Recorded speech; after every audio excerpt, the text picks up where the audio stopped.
Hello, everyone. Coach Rhonda here, and I want to say welcome to our Golden Nuggets for this week. Our topic will be spiritual warfare. Now, for those of you who follow me, you know that I am a deliverance minister. I come from an apostolic and prophetic background. That is just my Christian understanding. So I understand the spirit realm. I operate in the spiritual gifts. These are all a part of the gifts that God gives to us as His children. And so I'm all about growing, perfecting, and establishing yourself as a child of God, because God has given us weapons. He has given us tools that we are to use in order to advance the kingdom of heaven in the earth, right?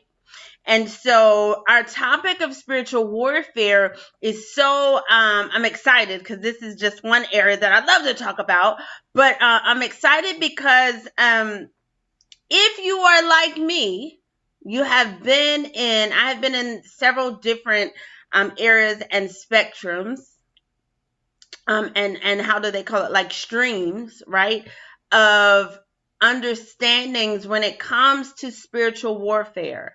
Usually there are you either have one end of the spectrum or the other end, right? So at one end of the spectrum, when you're talking about spiritual warfare, you got to be careful about everything. You know, everything is a demon, everything is the devil. If you move in your call of what God is telling you to do, you're going to get backlash and all of this, right? So that's one area or one perspective of warfare where everything is warfare and you're in a continuous fight. And then there's the other spectrum of warfare where it's just riddled with fear. You better be careful. You better not do this. You better not pray this way, or you're going to open the door to the enemy. You better not ask for this, because you're going to get backlash. You're going to get warfare. You're going to get all of these different things coming against you. But what I've learned over the years as a believer is that we are not supposed to be afraid of warfare. That's number one.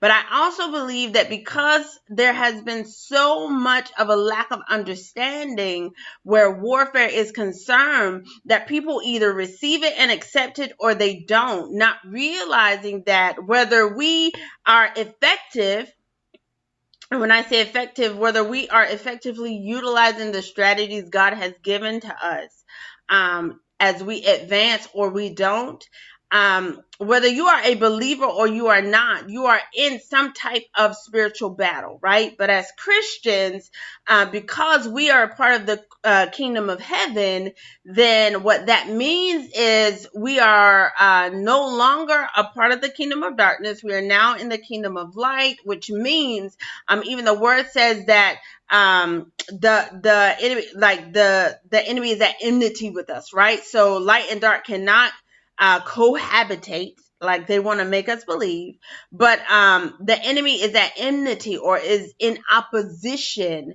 to the will of God, right? Whether it be the will of God for our lives, the will of God for our businesses, the will of God for our churches.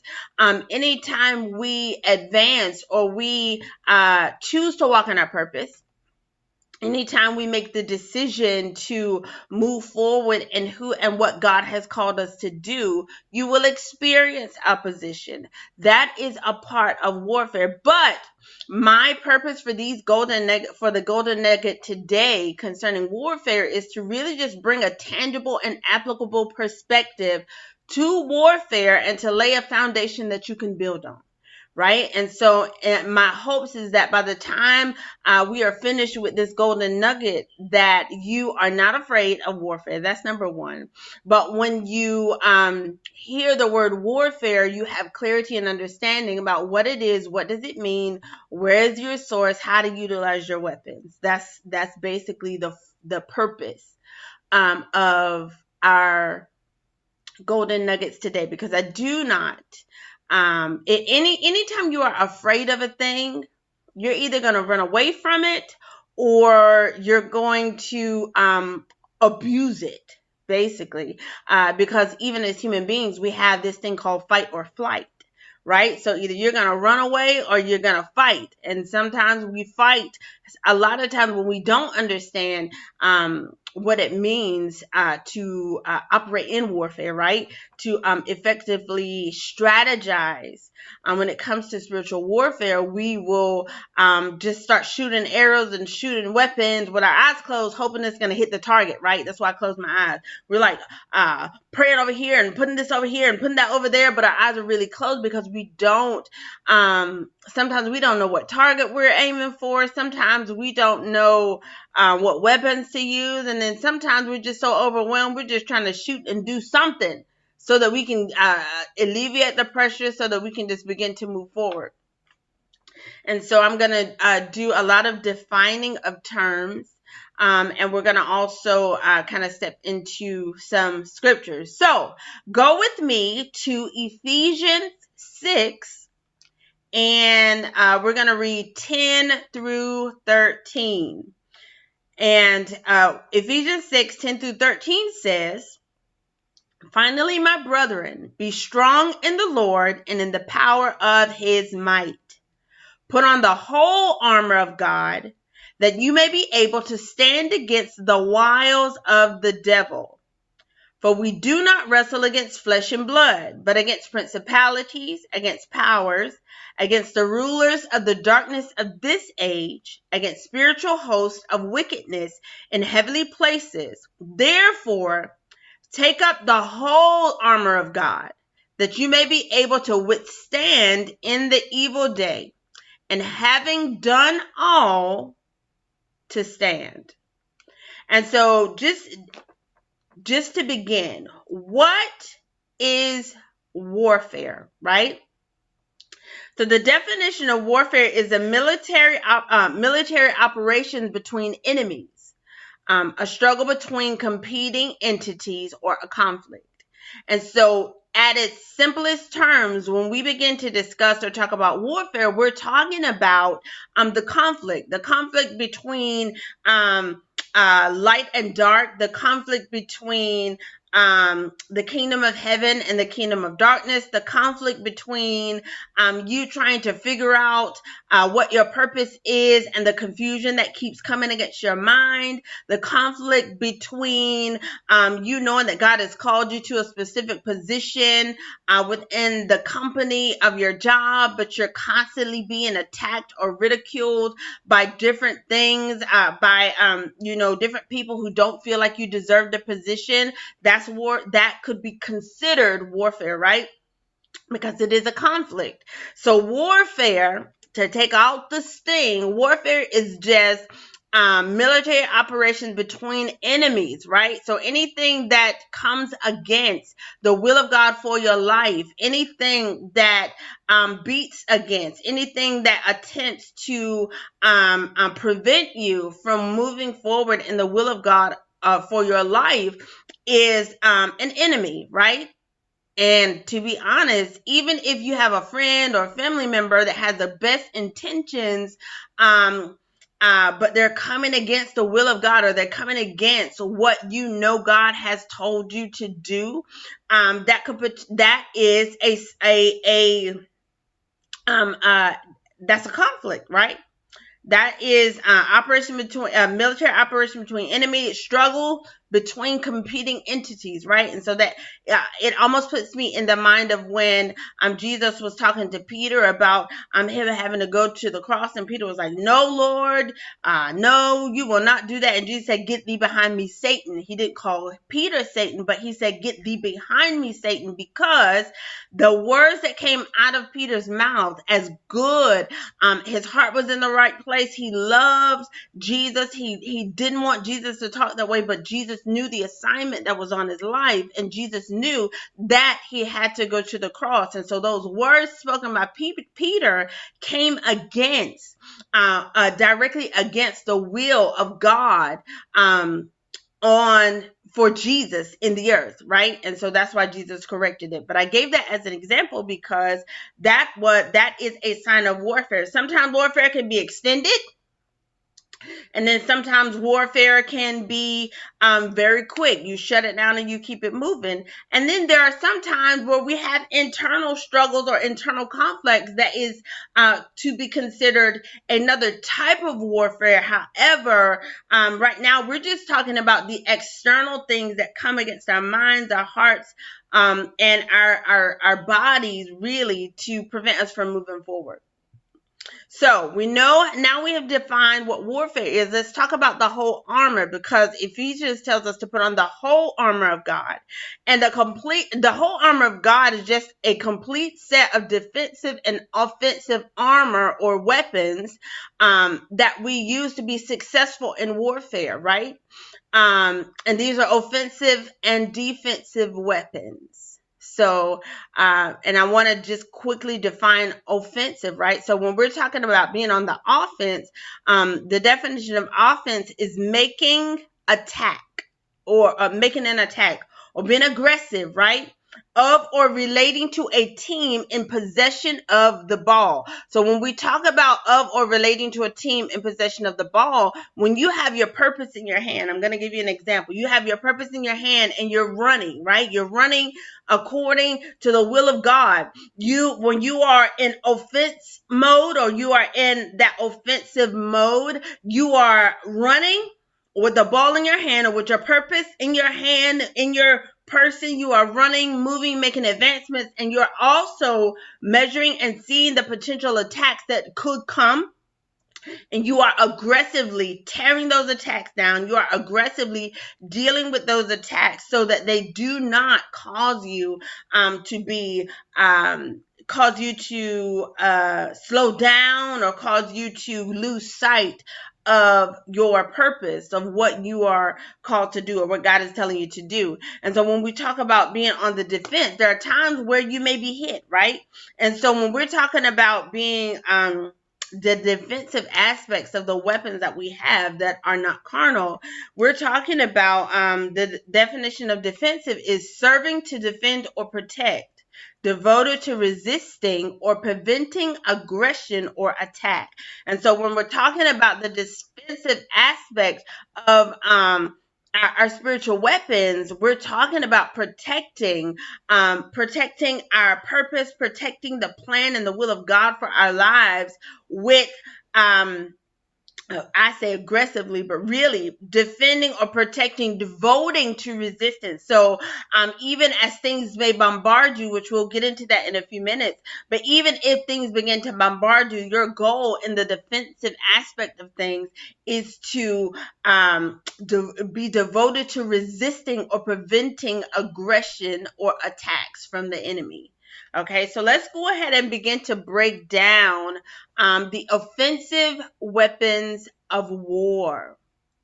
So Ephesians 6 verse 11 says, put on the whole armor of God that you may be able to stand against the wiles of the devil. When we talk about the wiles of the devil, we're talking about the schemes and the things that the enemy uses to come against us. Some schemes could be you coming into you coming into your purpose, knowing who you are, and flowing in your most authentic self of who God called you to be. And then you come in contact with someone who begins to belittle, pick at, sabotage you, right? To try to cause you to lose sight or get discouraged or feel inferior. These are the wiles of the devil, the wiles of the enemy, to cause you to impede your progress, right? And so the word tells us to stand, right? So it says, put on the whole armor of God so that you may be able to stand against the wiles of the devil. And so stand in this scripture is the Greek word histemi, Histemi, and it means to make, to stand, right?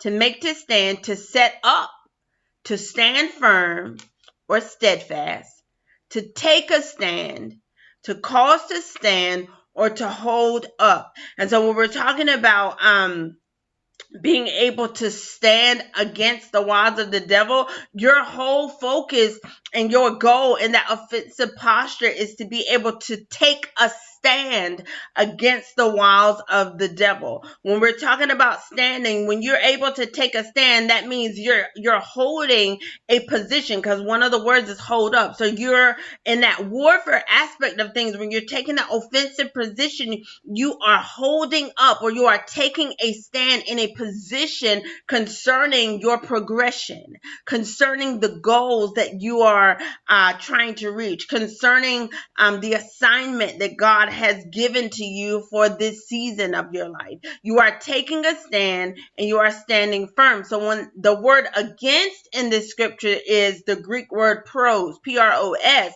and that denotes local proximity and motion towards a thing, moving towards a goal or a destination, a cycle of initiation and response, and an active exchange done in opposition to. And so when we're talking about against, when you're standing against a thing in that opposition, in that offensive position, and you're standing against the wiles of the enemy, you are not just hoping that the words or the attacks are going away. You are literally in motion. When you're talking about against, you are in opposition to a thing. And so when you're moving forward or you're pressing towards the goal or destination that you have for this season that you're in, the goal or the destination that you have for the place that God is calling you to advance in. Whether it's that God called you to start a school, or whether it's that God called you to go back to school, or to step into a different position, or to begin to lead in some capacity. When you are standing against, when you are in that offensive position as it relates to warfare, you are in motion, right? You are in motion, and you are putting on the whole armor of God to be able to stand against the wiles of the enemy. And that against means you are pushing against the lies, or against the weight of whatever the pressure is that the enemy is attempting to bring against you, in order for trying to make you stop and to stop you from moving forward in the advancement of moving towards the goal, or achieving or reaching that destination or that place that God has called you to reach. Now, verse 13, because now we're going to talk about the defensive weapons of war, right? So when we talk about the defensive weapons of war, verse 13 says, therefore take up the whole armor of God, that you may be able to withstand in the evil day, and having done all to stand, And so when we talk about the offensive aspect, we're talking about being in motion, but pushing against that pressure that the enemy is bringing against you to try to impede your progress. So when we're talking about the defensive aspect, you are standing. When having done all to stand, you stand, right? And so in that scripture, in that verse 13, it says, therefore take up the whole armor of God, that you may be able to withstand. And so withstand, when you're withstanding a thing, withstand in that scripture is, it means to set against, to resist, or to oppose, to take a complete stand, 180-degree contrary position, right? 180-degree contrary position to establish one's position publicly by conspicuously holding one's ground, refusing to move, forcefully declaring one's personal conviction, where they unwaveringly stand without giving up or letting go. And I think it's very interesting when we talk about the defensive aspect of warfare. It does not mean you just stand in one position and just take the blows and wait for things to stop. Literally, when we are talking about being able to withstand the enemy in the evil day, we're talking about taking a complete stand against, right? The enemy, to set against, to resist, to oppose, 180-degree contrary position, not 360, but 180. What that means is a lot of times we struggle in being able to take that stand against the enemy because we are unsure of our positioning. We are unsure of our, we're unsure of our conviction. We're unsure. We're wavering, right? Because in order for us to be able to stand against, right? In order for us to be able to withstand, we have to forcefully declare our personal conviction. And so if our personal conviction is wavering, or if our personal conviction, is wavering or unsettled, you will not be able to withstand the enemy. And I'll give you an example. If God has called you to preach, if God has called you to start a nonprofit, if God has called you to travel the world and speak, right? And you are unsure of if you are capable of doing what he called you to do, that means that your position is wavering, right? In order for you to be able to withstand the wiles of the enemy, because the enemy is not going to attack. He'll attack you, right? But his ultimate goal is to impede the progress of the call, to impede the progress of the goal that God set before you. The goal that's set before you, the enemy's goal is to stop you from achieving that. I mean, you can like yourself, dislike yourself, all of that. That really doesn't matter. But if you allow those perspectives to stop you from being, moving forward, that means that you are not fully persuaded in what God has said for you to do. You are not fully persuaded in the fact that where you are weak, God is strong. You're not fully persuaded in the truth that I can do all things through Christ who gives me strength, and that all things is really pertaining to the purpose, plan, and call that God has called you to walk in or to do, whether it be within the season of your life or whether it be the entire call or the positioning that he has placed you in. When you are uncertain, you are unable to stand or withstand the attacks of the enemy. And then when it says having done all, that's bringing to a decisive finality or an in conclusion. So when it says, and having done all, and this is where the exchange of the warfare process happens, because your real warfare within any type of opposition is you getting to a place of stability to withstand. So if you're in this position where you don't believe that you can do it, or you don't believe you are equipped to do what God has called you to do, your warfare is fighting against the lies of the enemy that says you're less than, when God has said you're a son and you will do great exploits. And so your goal is to unpack and uproot those lies and begin to lay seeds of truth. That's where the warfare aspect comes in, because the more you uproot, the more good seeds you can plant, right? The more good seeds you can plant that will grow to help you to continue to withstand the wiles of the enemy, right?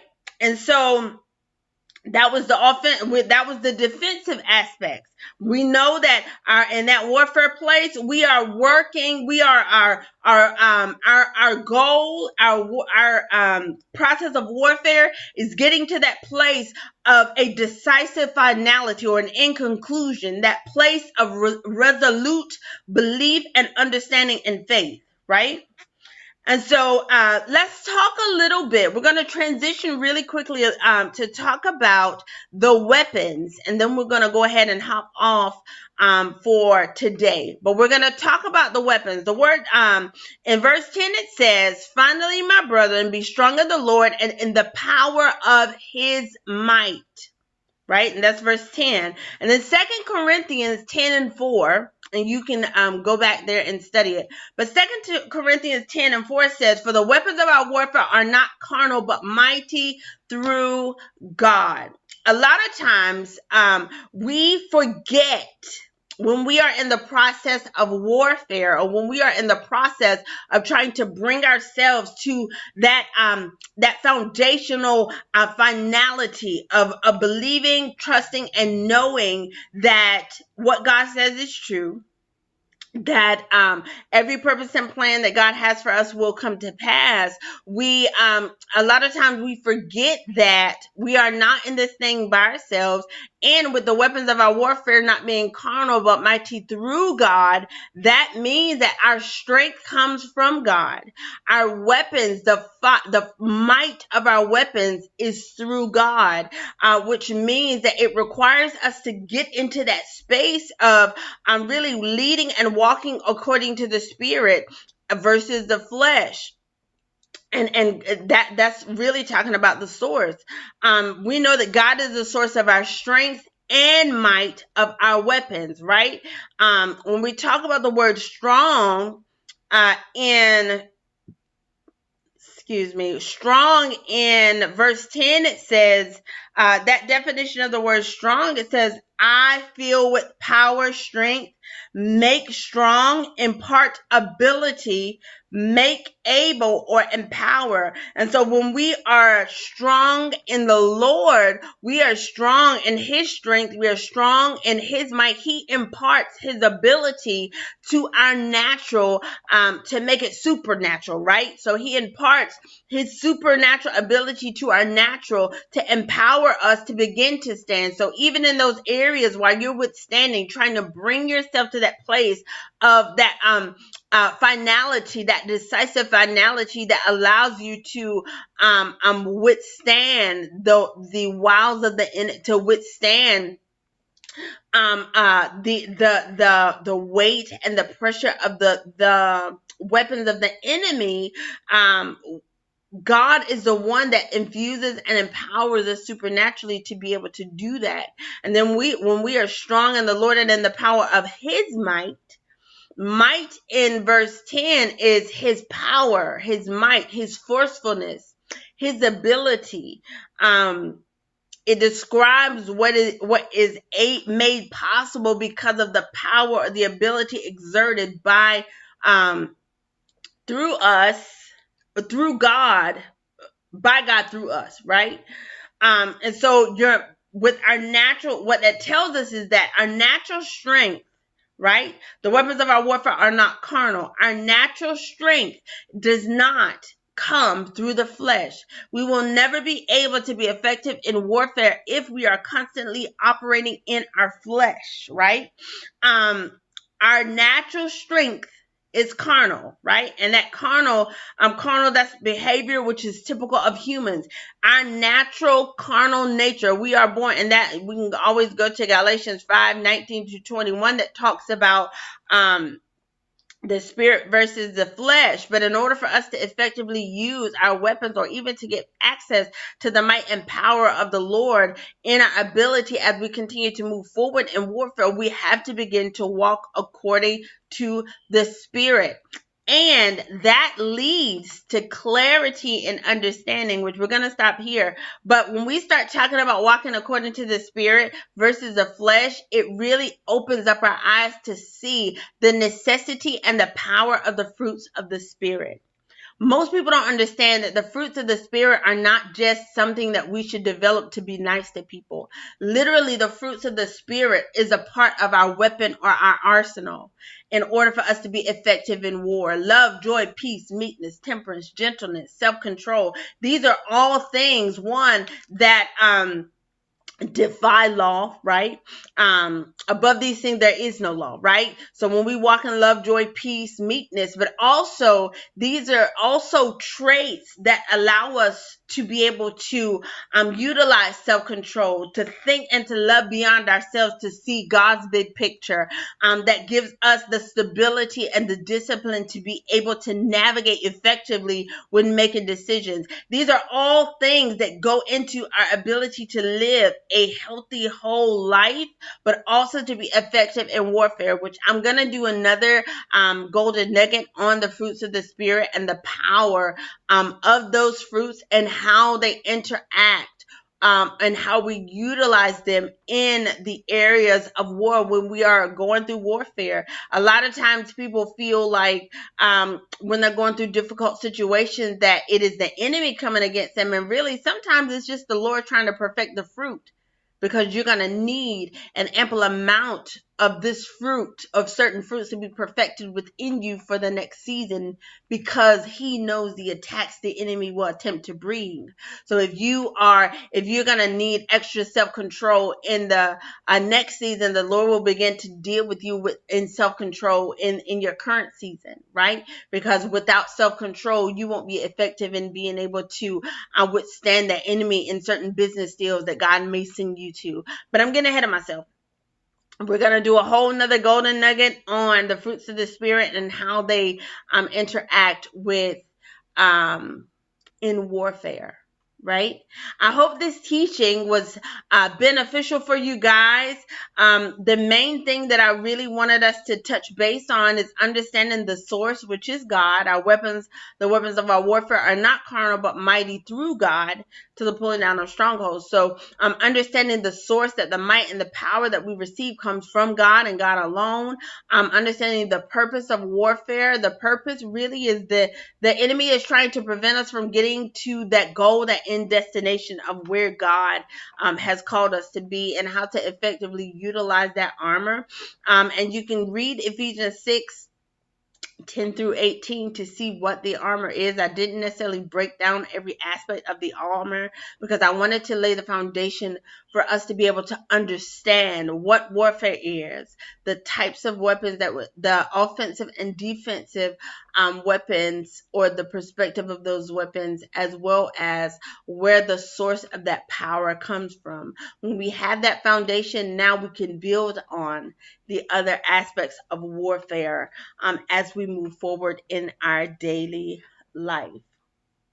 So if this teaching was a blessing to you, please be sure you can shoot me an email at info@rondasbarnes.org, or you can always sow into the ministry. You can Cash App $Rhonda S. Barnes. If you would like more information on teaching, training, and deliverance, inner healing, and just regular building character, please reach out to me through email. You can also follow me on social media as we continue to help you guys lay a foundation so that you will not be tossed to and fro in your minds, but really walk in the fullness of God in your life. Thank you so much for watching. I hope this was a blessing to you, and we will see you again on the next Golden Nuggets. Bye-bye.